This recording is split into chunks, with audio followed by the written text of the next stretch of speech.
যুক্তরাষ্ট্র জুড়ে অভিবাসন নীতি ঘিরে বাড়ছে উত্তেজনা। ট্রাম্প প্রশাসনের কড়াকড়ি অভিযানের বিরুদ্ধে রাজপথে নেমেছেন হাজার হাজার মানুষ। মিনিয়াপলিসের এক হত্যাকাণ্ড সেই ক্ষোভকে আরও উস্কে দিয়েছে। বিস্তারিত প্রতিবেদনে। এভাবেই প্রেসিডেন্ট ডোনাল্ড ট্রাম্পের দ্বিতীয় মেয়াদের প্রথম বার্ষিকীতে দেশটির বিভিন্ন শহর ও বিশ্ববিদ্যালয় ক্যাম্পাসে হাজার হাজার মানুষ নেমেছেন রাজপথে।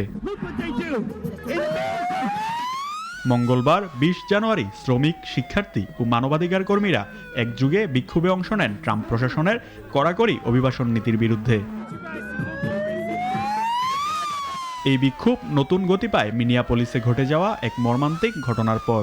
গত ৭ জানুয়ারি এক অভিবাসন অভিযানের সময় আইস এজেন্টদের গুলিতে নিহত হন ৩৭ বছর বয়সী মার্কিন নাগরিক রেনি গুড। রয়টার্স জানায়, Washington DC, North Carolina, Ohio সহ বিভিন্ন অঙ্গরাজ্যে বিক্ষোভকারীরা ট্রাম্প অভিবাসন অভিযানের বিরুদ্ধে স্লোগানে মুখর করে তোলে রাজপথ। ওহাইওর ক্লিভল্যান্ডে বিশ্ববিদ্যালয়ের শিক্ষার্থীরা এবং নিউ মেক্সিকোর সান্তা ফেতে হাই স্কুলের ছাত্রছাত্রীরা ক্লাস বর্জন করে সমাবেশে যোগ দেন। No fascist USA.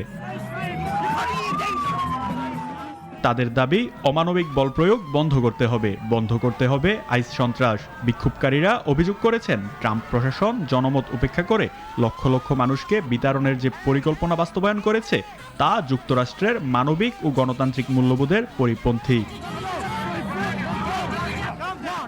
এই আন্দোলনে নেতৃত্ব দিচ্ছে ইন্ডিভিভল ও 50-51-এর মতো বামপন্থী রাজনৈতিক সংগঠন, শ্রমিক ইউনিয়ন এবং বিভিন্ন তৃণমূল সংগঠন।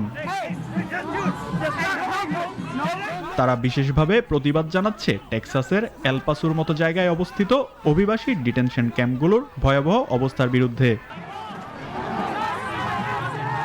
ফেডারেল তথ্য অনুযায়ী মাত্র ৬ সপ্তাহেই এসব ক্যাম্পে অন্তত ৩ জন আটক ব্যক্তির মৃত্যু হয়েছে।